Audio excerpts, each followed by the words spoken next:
Assalamualaikum warahmatullahi wabarakatuh. Alhamdulillahirabbil alamin, nahmaduhu wa nasta'inuhu wa nastaghfiruhu wa nastahdihi. Asyhadu an la ilaha illallah wahdahu la syarikalah wa asyhadu anna Muhammadan abduhu wa rasuluhu la nabiyya ba'dah. Allahumma salli wa sallim ala sayyidina wa maulana Muhammad wa ala alihi wa ashabihi wa man tabi'ah. Yang pertama, mari sama-sama kita niatkan memperpanjang iktikaf di dalam masjid mulia ini. Dan iktikaf malam ini kita isi dengan kegiatan tafaqquh fiddin, memperdalam wawasan dan pengetahuan agama. Kita mulai seraya mengharapkan rahmat, ridha dan hidayah Allah dengan sama-sama membaca basmalah. Bismillahirrahmanirrahim. Syukur alhamdulillah kita dipertemukan oleh Allah dalam keadaan sehat walafiat, di suasana terbaik, di tempat terbaik pula. Salawat beriring salam kita doakan semoga disampaikan kepada baginda Rasulullah sallallahu alaihi wasallam, manusia terbaik di muka bumi, yang mengajarkan agama terbaik, diutus untuk umat terbaik pula. Semoga rahmat, cinta dan kasih sayang Allah tercurah melimpah pula kepada seluruh keluarga, anggota keluarga beliau, sahabat dan kerabat beliau, zuriat serta keturunan beliau, juga kepada seluruh para aulia, para syuhada, para ulama, mutaqaddimin dan mutaakhirin, dan kepada semua pengikut Rasulullah sallallahu alaihi wasallam, termasuk kita di dalamnya, serta orang-orang beriman hingga akhir zaman.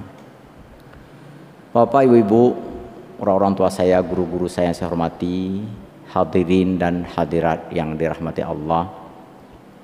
Malam ini adalah malam 1 Muharram 1443 Hijriah, disebut sebagai tahun baru Islam. Tahun Islam dinisbahkan kepada peristiwa hijrah. Sistem kalendernya disebut dengan Hijriah. Tahun Masehi yang digunakan oleh orang-orang Eropa modern disandarkan kepada peristiwa kelahiran Nabi Isa alaihissalam yang mereka sebut sebagai Yesus Kristus. Untuk mengenang kelahiran Yesus, mereka ingat setiap tahunnya sudah berapa tahun kelahiran Sang Yesus Kristus itu. Dalam Islam tidak disandarkan kepada hari kelahiran Nabi Muhammad SAW. Bahkan juga tak disandarkan kepada hari di mana Rasulullah pertama sekali menerima agama Islam ini. Tetapi disandarkan kepada peristiwa hijrah. Ini menarik Bapak Ibu. Ada apa gerangan dengan hijrah sehingga begitu pentingnya di dalam Islam, dan sehingga dicatat sebagai tonggak sejarah sistem penanggalan dalam Islam? Saya ceritakan sedikit, banyak nggak mungkin juga, nanti ngantuk yang cerita nanti. Sedikit aja, bahwa tahun ke-12 Hijriah, tahun ke-12 kenabian Rasulullah itu, artinya sudah 11 tahun Rasulullah berdakwah di Mekah, berada dalam intimidasi, tekanan, kezaliman, penganiayaan, ancaman, bahkan beberapa kali penyiksaan dan ancaman. Nah, pada tahun ke-12 itu, awal tahun ke-12 sekitar bulan Muharram gitu. Oh maaf, belum. Masih tahun ke-11, akhir-akhir tahun ke-11. Ada seorang penyair kawakan, seorang sastrawan paling disegani dari Madinah, mau menguji kepiawaiannya dalam bersastra, dan sebelum-sebelumnya nggak pernah kalah, hebat betul nih. Suwaid bin Samit namanya, penyair senior. sastrawan agung lah kalau orang Melayu bilang. Belum ada tandingan. Ia mengunjungi sejumlah kota, sejumlah negeri untuk menguji kepinteran di dalam bersyair, dalam bersastra. Zaman itu zaman penyair. Orang hebat di masa itu adalah sastrawan. Dan ini berputar dalam sejarah. Nanti awal abad ke-20 kan gitu juga. Kita kenal ada Montesquieu, ada Voltaire, ada Kraft, Leo Tolstoy dan sebagainya. Di Indonesia juga begitu. Muhammad Yamin itu kan penyair, Bung Hatta itu penyair. Baik. Suwaid bin Samit pergi dari pergi dari Madinah menuju Mekah. Ia dengar-dengar di Mekah ada orang hebat kali penyairnya, namanya Muhammad. Datanglah dia temui. Ia ajaklah adu sastra. Dibacanya beberapa syair, dihafalnya beberapa kalimat indah. Lalu ia ingin mendapatkan respon dari Nabi Muhammad SAW. Rasulullah membaca ayat Al-Quran. Taha ma anzalna alaikal Qur'ana litasqa illa tazkiratan liman yakhsha, dan seterusnya. Suwaid ni terpana, terpesona. Tuha abah teglong, nah gitu lah. Andai ada lalat, udah masuk lalat ke dalamnya. Begitulah kira-kira. Terkejut dia. Dia baca lagi syair lain. Rasulullah baca lagi beberapa ayat Al-Quran, surah Maryam. Semakin membuat dia terpana dan terpesona.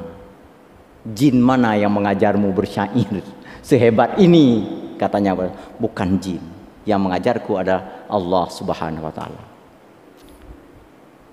Allah perkenalkan agama baru yang kubawa, dan inilah yang kudakwahkan kepada masyarakat Mekah ini. Lalu Suwaid bersumpah waktu itu, seandainya tak ada seorang pun yang akan menganut agama ini, aku bersumpah akan menjadi penganutnya walaupun seorang diri. Andai kata badanku dicincang menjadi dua, diputusin menjadi dua, setengah badanku itu pun mau menganut agama ini. Ini bahasa penyair nih, bahasa sastrawan. Maka dia pun dibimbing oleh Rasulullah untuk bersyahadat, asyhadu an la ilaha illallah wa asyhadu anna Muhammadar Rasulullah. Oh, heboh Pak, viral, karena yang menganut Islam orang hebat. Macam kita sekarang nih, seandainya yang menganut agama Islam, seandainya yang mengajak salat berjamaah itu orang hebat, oh hebat. Ini yang ngajak macam kita ini ya kan. Ini pedulian nih kok kan. Nyan, terkenal, terdengar ke seantero negeri. Muncullah Abu Zar Al-Ghifari, kemudian Iyas bin Mu'az, kemudian Tufail At-Tuwailibi, dan beberapa nama lain yang nggak mungkin saya sebutkan satu persatu. Ini senior kita ini, orang hebat nih, sudah memeluk Islam. Kita tunggu apa lagi? Ya, katanya ini orang hebat nih. Mulailah mereka berpikir-pikir, mulai berdiskusi. Mereka pun berduyun-duyun pergi ke Mekah menjumpai baginda Rasulullah Sallallahu Alaihi Wasallam. Ini awalnya begini. Dalam pada itu ada dua orang aktivis. Yang satu namanya As'ad bin Zurarah. Yang satu lagi namanya Abdullah bin Ubay bin Salul. Di Madinah itu konflik berkepanjangan sudah 150 tahun. Anak muda aktivis ini ingin mendamaikan masyarakat. Ketika As'ad dan Abdullah bin Ubay mendengar Suwaid tadi sudah memeluk agama Islam, As'ad langsung punya semacam obsesi. Saya harus temui orang yang telah mengislamkan, membawa agama kepada Suwaid, karena Suwaid itu orang hebat. Saya harus temui dia.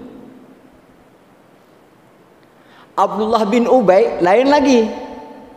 Ini kalau saya pergi ke Mekah, Saya harus menghindari hantu belawu itu. Suwe, Abdullah. Bahaya itu. Diubah nanti keyakinan kita katanya. Tetapi dua-duanya aktivis. Kapan mereka pergi ke Mekah? Tahun ke-12 kenabian. Nah, makanya saya sebut tahun ke-12 tadi. Pergi ke Mekah pada musim haji. Tapi haji mereka haji model cara jahiliyah.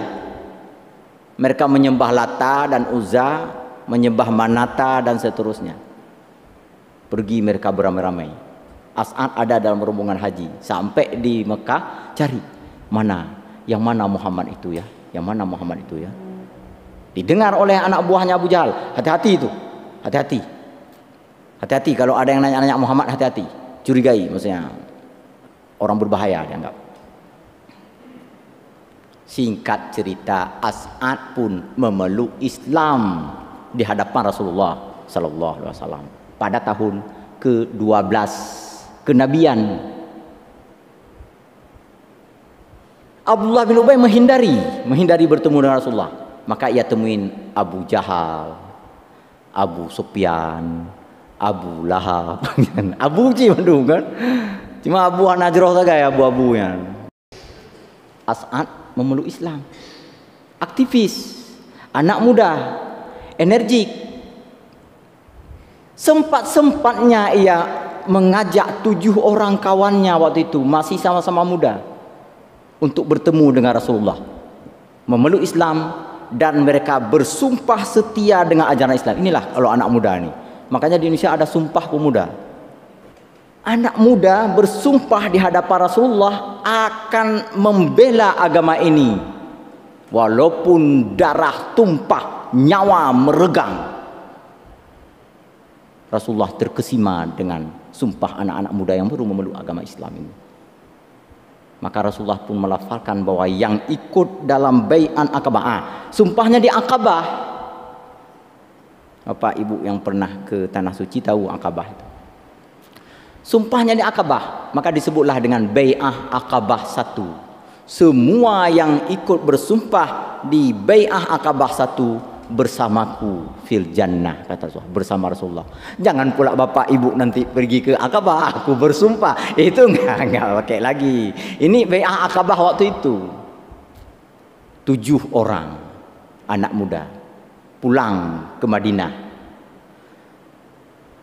As'ad belum memahami ajaran Islam dengan baik dan benar.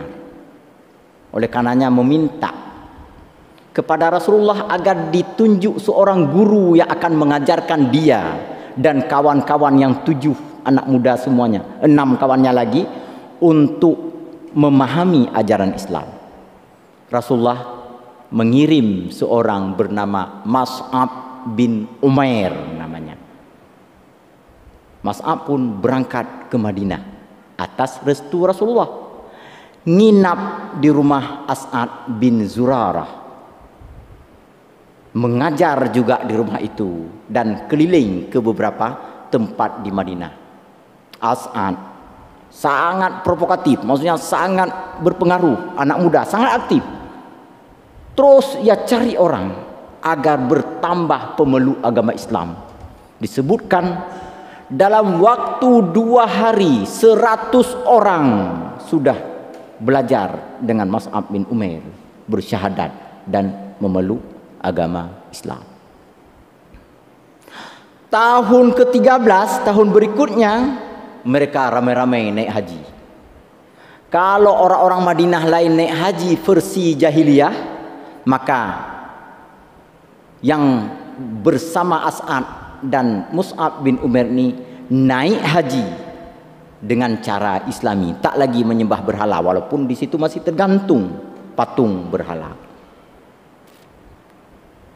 Dihimpun ke 100-an orang lebih oleh As'ad waktu itu, semuanya anak muda.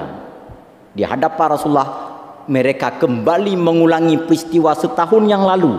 Apa itu? Bersumpah setia membela agama ini dan membela Nabi Muhammad sallallahu alaihi wasallam. 100, menurut sebuah riwayat mengatakan ada 111 orang. Anak muda semua. Rasulullah pun menjadi bersemangat. Hai dak long pi muda lom sang kalian kan. Dan tak hanya itu, As'ad juga mengatakan, menitipkan salam orang-orang Madinah. Wahai baginda Rasulullah, kami mengundang Tuan untuk menjelaskan agama ini kepada warga Madinah. Memang Mas'ab, memang Pak Mas'ab kalau bahasa kita sudah menjelaskan, tetapi warga Madinah merindukan engkau wahai Rasulullah. Abu Bakar, Umar, udah begini-begini tuh. Ya Rasulullah udah laju pulang, kan? Kalau bahasa kita, berangkat laju. Puino, ino cahana jelah ya.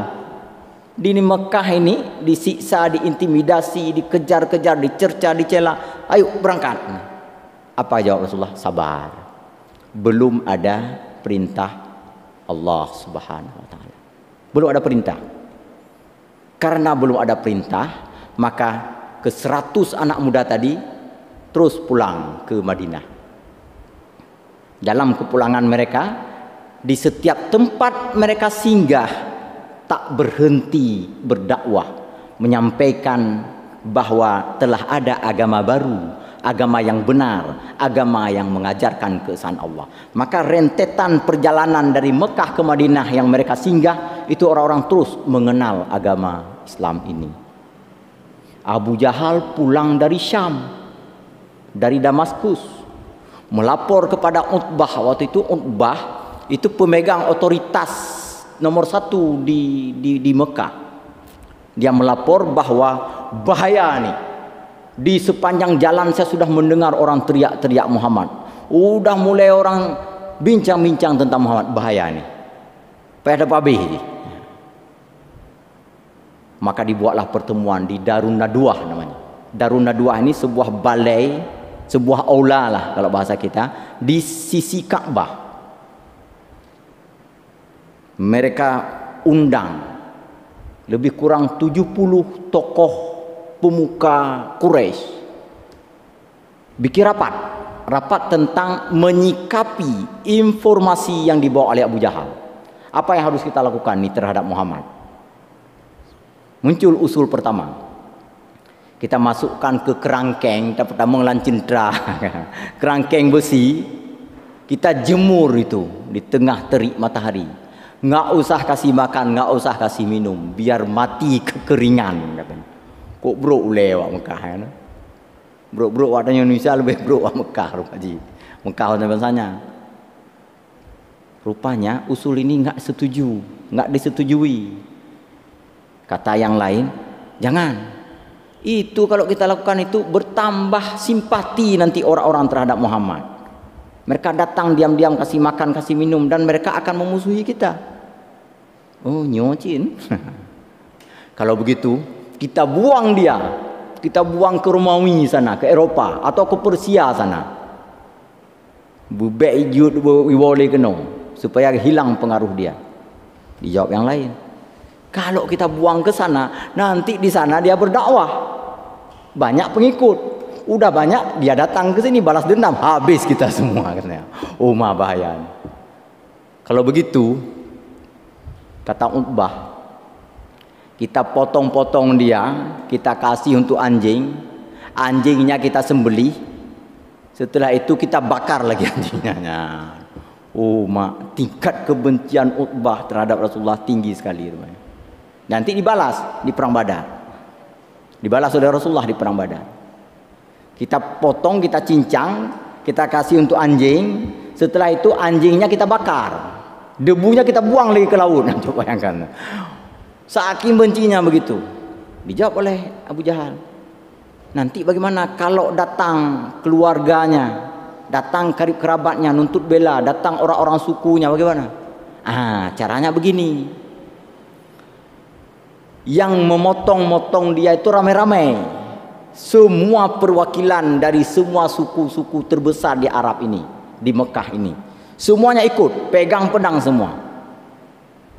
Dari Bani Hashim udah kita tunjuk Abu Lahab, paman beliau kan, dan anak-anaknya ada 3 anak lakinya. pokoknya dari semua pemuka Arab itu sudah. Maka terpilihlah 7 orang Al-Gojo dari 7 kabilah utama yang ada di Mekah. Mereka bilang begini, berdasarkan keputusan Darun Nadwah tadi malam, jangan bilang-bilang sama orang, kami akan membunuh Nabi Muhammad. Ya, yang ini yang dengar ngomong lagi sama yang lain. Saya dengar berdasarkan keputusan Darun Nadwah tadi malam, jangan bilang-bilang ya, kita akan bunuh Nabi Muhammad. Ya, yang ini ngomong lagi yang lain, jangan bilang-bilang ya, akan dibunuh nanti malam. Akhirnya semua jangan bilang-bilang sampai ke telinga Rasulullah SAW. Maka Rasulullah pun buat trik. Sore beliau hubungi Ali, waktu itu nggak pakai WA, nggak pakai telepon. Beliau hubungi Ali, suruh Ali tinggal di rumahnya, nginap di rumahnya. Ali pun bersedia tanpa bertanya, nggak kayak anak muda sekarang. Kita ajak gotong royongnya, nanya gotong royong itu apa? Kenapa ada gotong royong? Gitu. Waktu itu Ali begitu disuruh, kamu ke rumah saya, nginap di rumah saya, bahkan di tempat tidur saya. Siap. Malam sekitar pukul 10-11 malam, 7 Al-Gojo tadi pergi ke rumah Rasulullah. Mereka intip, ada Muhammad lagi tidur. Ada konsensus di tengah masyarakat Arab, orang tidur nggak boleh dibunuh, bangunkan dulu, atau dia bangun sendiri nanti kita bunuh. Dan Muhammad memang sering bangun malam, menurut cerita yang lain. Sungguh saya sering kali dia melihat bangun malam-malam. Nah, kalau begitu ayo kita tunggu dia tertidur. Rupanya nggak bangun-bangun, sampai mereka nunggu, mereka yang tertidur. Rasulullah membaca ayat Al-Quran, lalu memercikkan apa? Melemparkan kerikil-kerikil kecil ke atas kepala mereka. Wa ja'alna min baini aydihim saddan wa min khalfihim saddan fa aghshaynahum fahum la yubsirun. Bapak Ibu, kalau misalnya mau bikin orang tidur baca ayat itu ya. Tapi jangan untuk nyuri ya. Jangan pula pergi ke kios orang wa ja'alna min baini aydihim. Jangan. Hai patinya. Baik. Rasulullah pergi keluar dari rumahnya, masuk ke rumah Abu Bakar dari pintu belakang. Bilang sama Abu Bakar, ayo kita hijrah sekarang. Sekarang ya Rasulullah? Ya sekarang. Kapan lagi? Ini malam Rasulullah? Ya malam lah katanya. Baik, siap. Abu Bakar bangunkan seorang pembantunya yang dulu budak, dimerdekakan oleh Abu Bakar. Saat pemerdekaannya diprotes oleh ayah Abu Bakar, Abu Quhafah namanya. Ayah Abu Bakar Abu Quhafah, diprotes oleh Abu Quhafah. Amir bin Fuhairah nama budak ini. Waktu dia memeluk Islam, disiksa oleh tuannya itu sampai cacat. Kemudian nalarnya juga nggak terlalu beres Amir ini. Makanya Abu Quhafah heran, ngapain kamu merdekakan orang selemah ini? Jangankan bisa bantu kamu, bantu diri sendiri aja tak mampu. Jawab Abu Bakar, saya memerdekakan dia bukan karena untuk saya memerdekakan dia karena Allah. Tapi dia nggak bisa apa-apa, ya nggak apa-apa, Allah bisa segalanya, kata Abu Bakar. Ayahnya pun terdiam waktu itu. Nah, malam ini dibalas tunai, bukan malam yang kita ini ya. Malam Abu Bakar bersama Rasulullah mau berhijrah. Bagaimana bentuk bayaran Allah?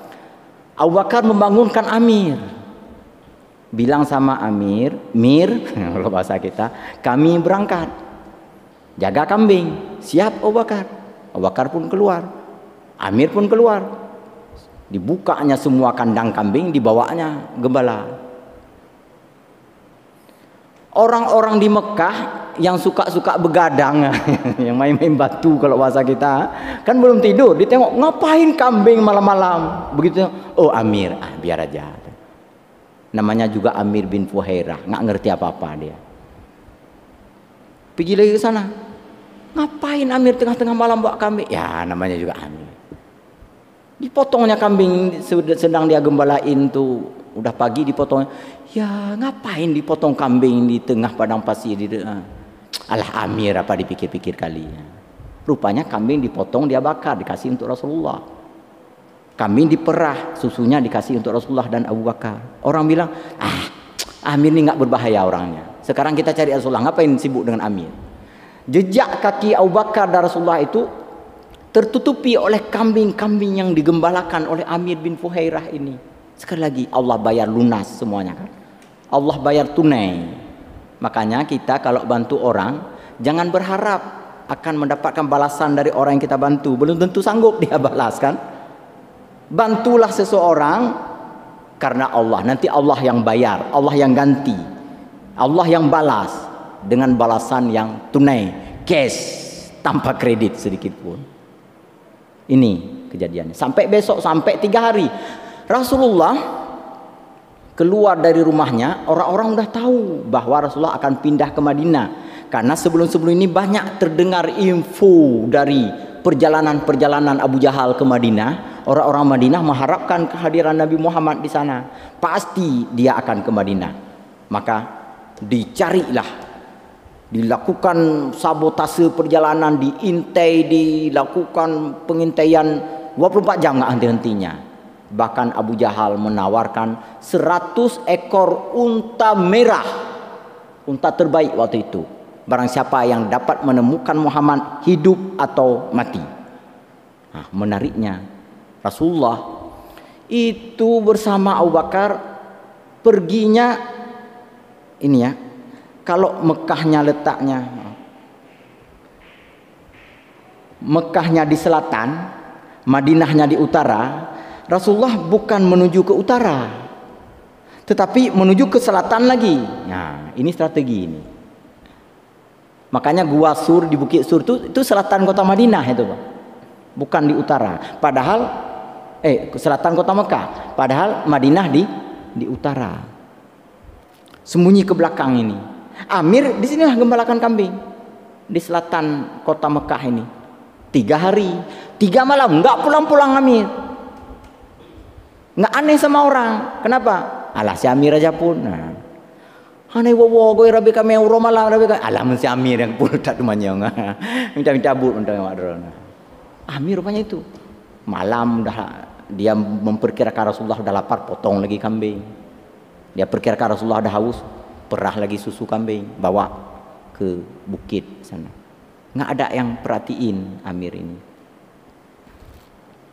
Nah, saat itu Abu Bakar menitip pesan melalui Amir, temui Abdullah bin Uraiqid namanya. Abdullah bin Uraiqid namanya. Siapa itu Abdullah? Abdullah itu orang yang paling pandai mencari jejak di Mekah. Orang yang paling tahu rute-rute perjalanan kemana-mana. Karena pertimbangan Abu Bakar, kalau mereka tempuh rute biasa menuju Madinah, boleh jadi nanti akan diintai, akan ditangkap, akan disergap oleh orang-orang kafir Quraisy. Maka ditemuilah Abdullah bin Uraiqid, lalu mereka pun memilih jalur lain menuju ke Madinah. Yang menarik di sini Bapak Ibu berbahagia, menjelang sampai Quba Madinah, ditanya oleh Abu Bakar kepada Abdullah, wahai Abdullah, adakah engkau mendengar bahwa Abu Jahal akan memberikan hadiah 100 ekor unta untuk yang menemukan kepala Rasulullah, untuk menemukan Rasulullah hidup atau mati? Ada, ya Allah. Tetapi kenapa kamu lebih bersedia saya bayar, saya ongkos untuk menunjukkan jalan kami, hanya 1/2 ekor unta saja untuk menunjukkan jalan kami? Abdullah waktu itu belum masuk Islam. Sangat mengejutkan Bapak Ibu yang berbahagia. Apa jawab Abdullah? Yang ini nyata, yang ini fakta, yang itu khayalan. Yang 2T itu kan khayalan. Ini orang cerdas ini Abdullah ini. Anda Abu Bakar sudah saya kenal sejak dulu. Dan apa yang Anda omongin kepada saya selalu Anda tepati.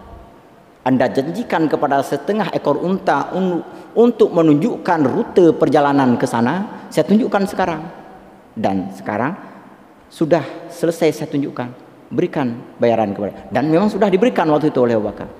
Saya kembali pulang. Abdullah tidak bersama lagi menjelang sampai di Kuba. Maka dia pulang.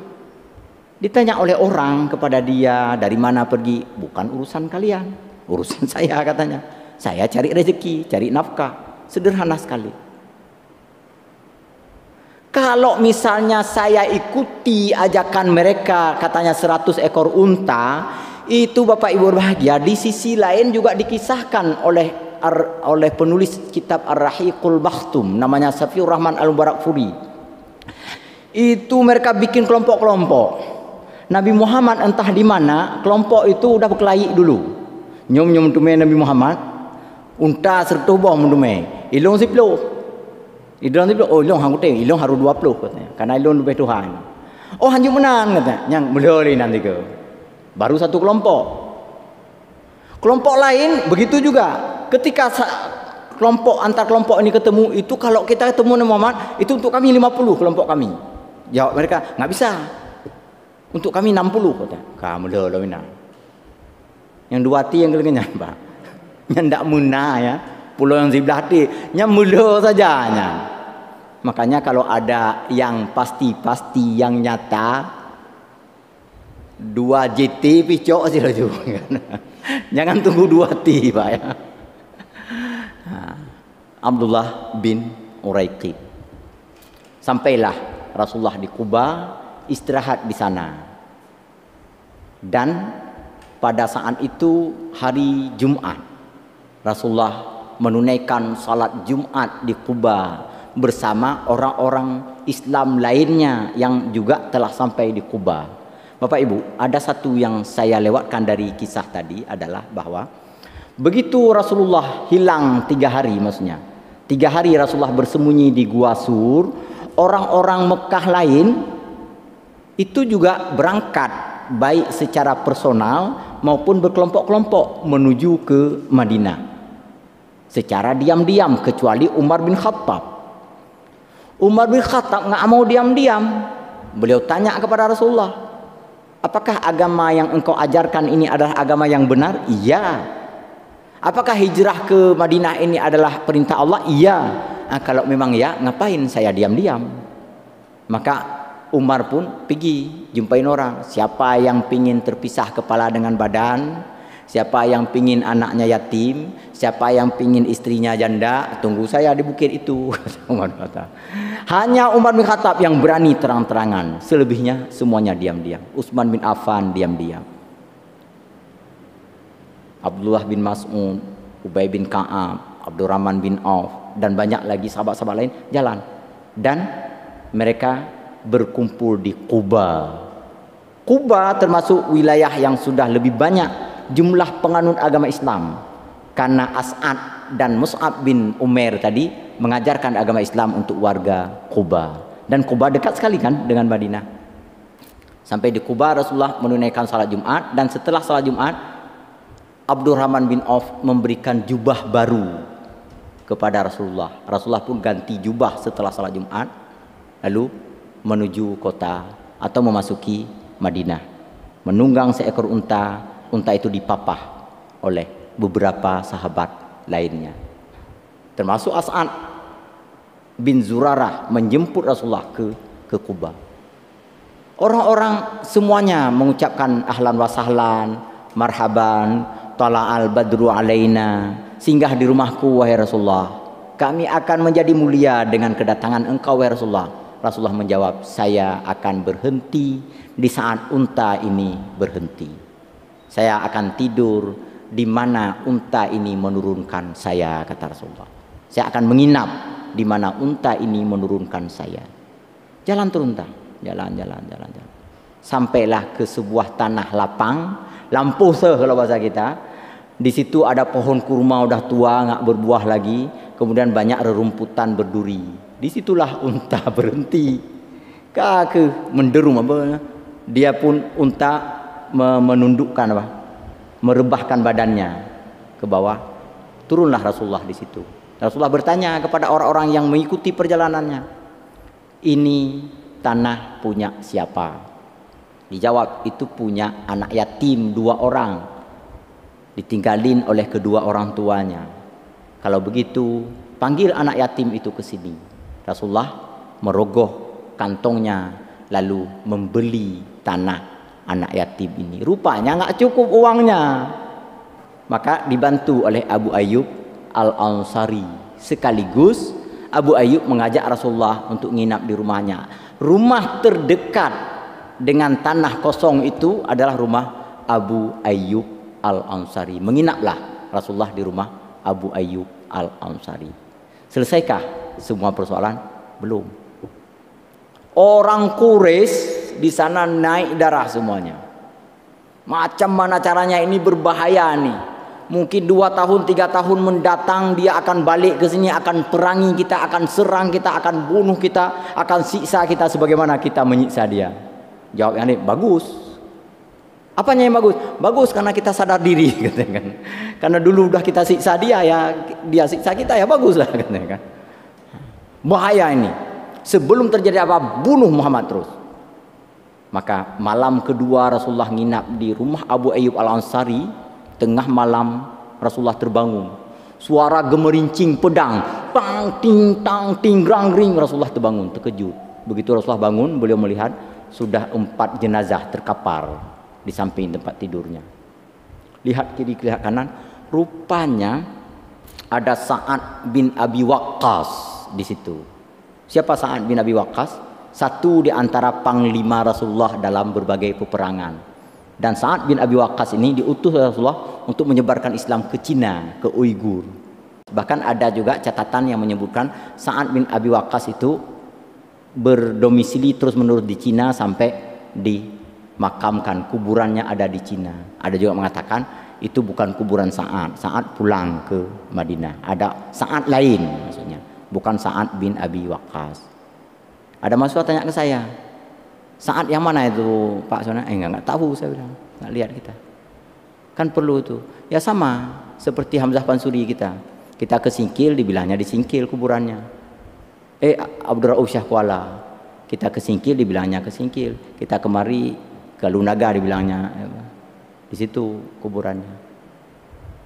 Mana yang benar di antara kuburan? Enggak tahu. Mana yang benar? Ngapain pun benar-benar kali kuburan aja pun kan?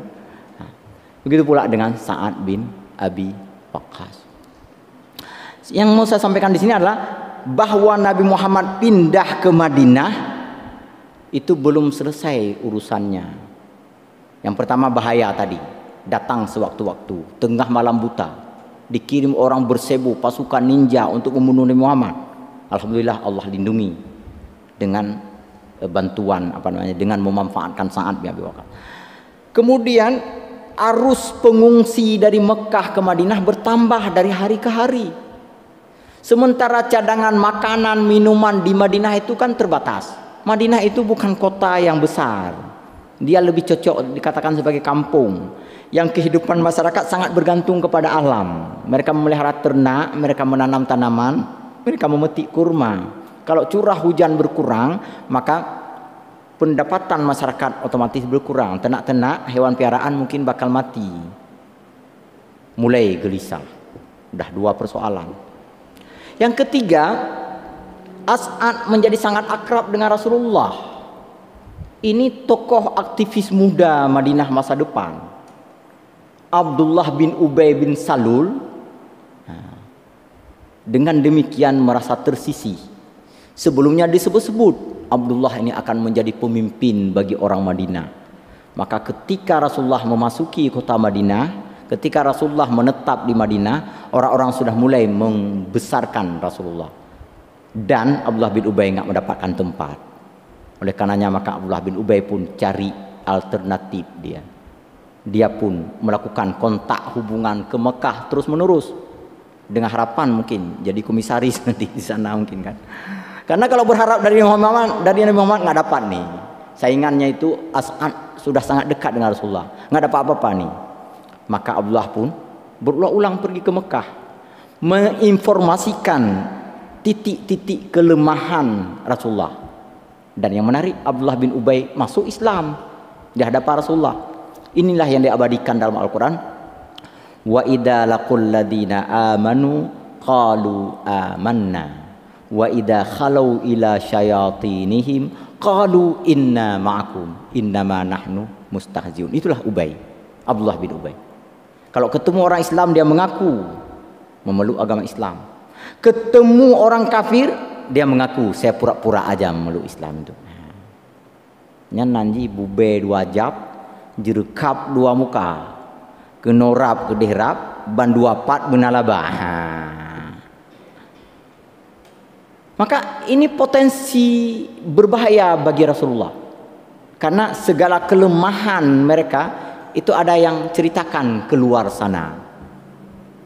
Oleh karena itu maka Rasulullah mengantisipasi dengan melakukan 3 hal. Yang pertama yang Rasulullah lakukan adalah meningkatkan persaudaraan, memperkuat persaudaraan antara orang-orang Ansar dengan orang Muhajirin. Untuk apa diperkuat? Jangan sampai mereka bisa diadu domba oleh Abdullah bin Ubay dan kawan-kawan yang lain. Jangan sampai bisa bertengkar lagi, dan pernah bertengkar. Pernah sudah menarik pedang antara satu sama lain.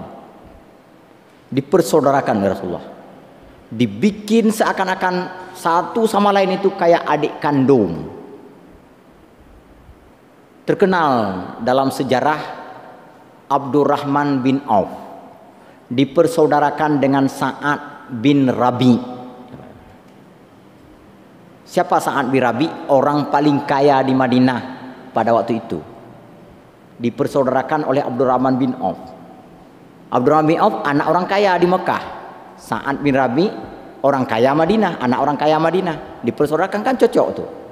Sama-sama anak orang kaya. Tapi Abdurrahman bin Auf nggak bawa apa-apa ke Madinah. Cuma bawa nama aja anak orang kaya, gitu kan. Uang nggak ada di tangan. Maka Sa'ad pun menawarkan kepada Abdurrahman bin Auf, yuk kita lihat kebun kurma. Menurut catatan saya luasnya sekian ratus hektar. Kalau nanti kurang, kita ukur ulang.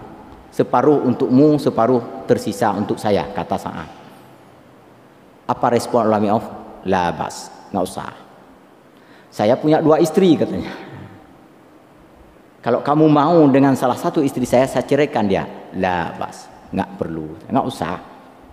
Saya punya sekian ratus ekor unta, separuh untuk saya, separuh untuk kamu, karena kita sudah dipersaudarakan oleh Rasulullah. Jawab Abdurrahman, la bas, nggak usah.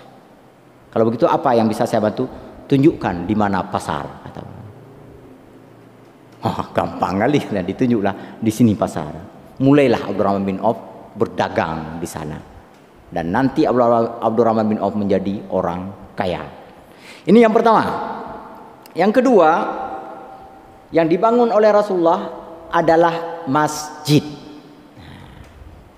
Di mana? Di tanah kosong milik anak yatim tadi. Pohon kurma yang tak lagi berbuah itu ditebang oleh Rasulullah. Pelepah dan daunnya menjadi atap, batangnya menjadi tiang dan dinding.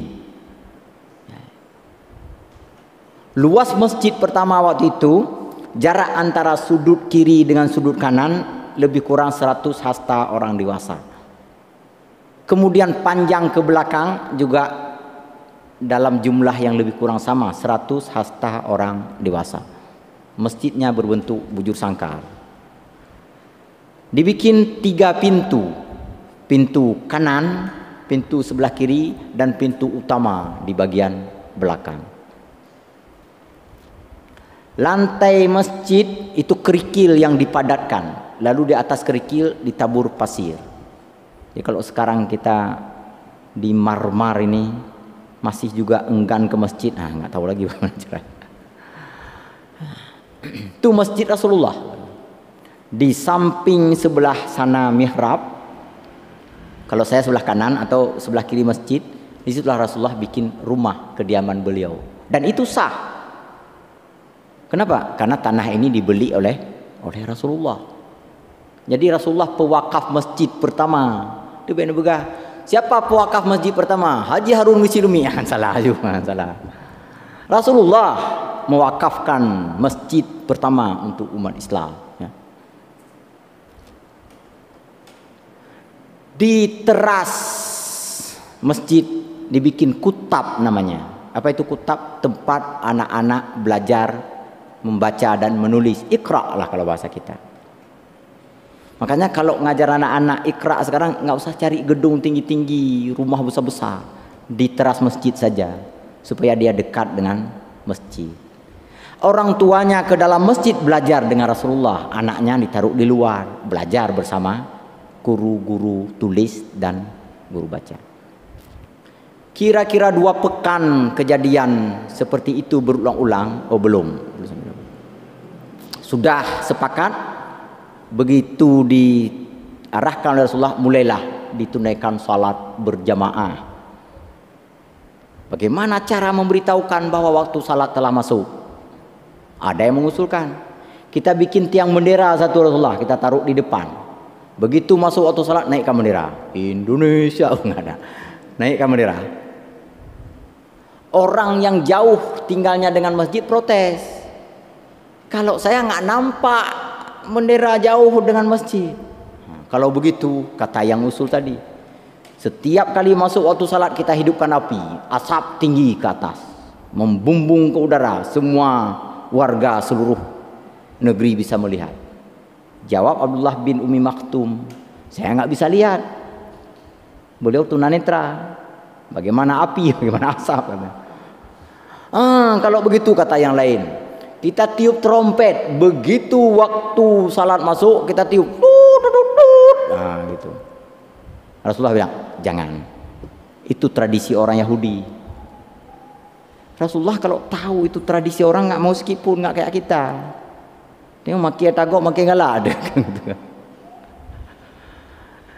Ada lagi yang bilang kalau begitu lonceng saja Rasulullah. Lonceng kita pukul, teng teng teng, udah masuk. Jangan. Itu tradisi orang Nasrani. Jadi bagaimana juga? Sekarang Abu Zaid, salah seorang sahabat Rasulullah, orang Madinah, begitu waktu salat masuk, ambil kuda saya atau unta, pergi keliling, bilang, hayya 'alas shalah, hayya 'alas shalah, ayo salat, ayo salat, ayo salat. Mulailah duhur itu juga Abu Zaid naik unta Rasulullah keliling kampung. Hayya 'alas shalah, hayya 'alas shalah, hayya 'alas shalah. Hayya 'alas shalah itu artinya ayo salat, ayo salat. Maksudnya waktu salat sudah masuk. Nanti asar begitu lagi. Begitu waktu asar masuk, Abu Zaid pun keliling. Hanya 1 hari kejadian itu, duhur, asar, maghrib, isya memang orang-orang ada di masjid, di sekitar masjid. Malamnya Abu Zaid bermimpi. Dalam mimpinya ada seseorang mengajarkan kepadanya bahwa jangan hanya memanggil dengan ucapan hayya 'alas shalah, tapi awali dulu dengan Allahu Akbar, Allahu Akbar, Allahu Akbar, Allahu Akbar. Setelah itu bersaksi asyhadu an la ilaha illallah, asyhadu an la ilaha illallah. Setelah itu asyhadu anna Muhammadar Rasulullah, asyhadu anna Muhammadar Rasulullah. Baru kemudian hayya 'alas shalah, hayya 'alas shalah. Nah, cukup itu. Hayya 'alal falah lagi. Artinya mari menuju kemenangan. Dan tutup lagi dengan Allahu Akbar, Allahu Akbar, la ilaha illallah. Terbangun. Waktu terbangun diperkirakan menjelang waktu subuh, tapi masih lama, ada sekitar 1 jam. Hana gepreh tapule Abu Zaid, langsung pergi ke masjid mengetuk pintu rumah Rasulullah. Begitu sampai di depan pintu, udah ada Umar bin Khattab di sana. Ngapain kamu ke sini wahai Umar, kata Abu Zaid. Umar juga tanya, ngapain Abu Zaid ke sini? Keluar Rasulullah, ngapain kalian ke sini? Ya, kan? Lalu Umar pun bertutur, saya baru saja mimpi wahai Rasulullah. Dalam mimpi saya seseorang mengajarkan kepada saya cara memanggil orang salat. Abu Zaid menyela, oh saya bukan beliau mimpi, saya yang mimpi. Ya. Saya mimpinya begini, katanya. Mengajarkan kepada seseorang, mengajarkan kepada saya bagaimana cara memanggil orang salat. Kaki Umar dengar, Abu Zaid bertutur.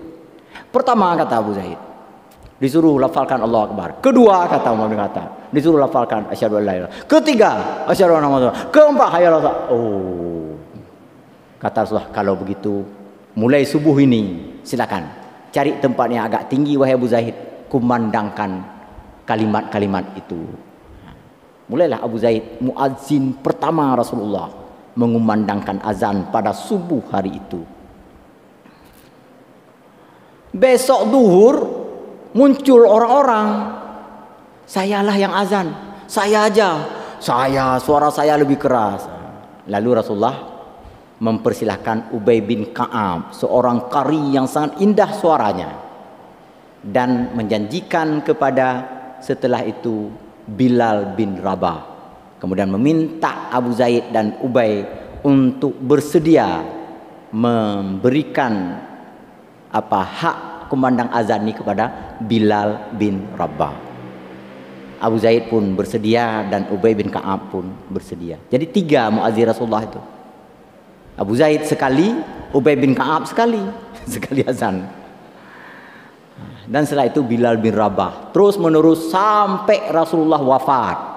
Pada hari wafat Rasulullah, begitu waktu salat masuk, Bilal tidak mengumandangkan azan. Ketika ditanya oleh para sahabat, kenapa engkau tidak mengumandangkan azan? Saya tidak bisa melafalkan kalimat apapun, sedang berduka. Besok waktu itu diganti oleh orang. Besok ditanya lagi, wahai Bilal, azanlah lagi. Bilal menjawab, saya tidak bisa.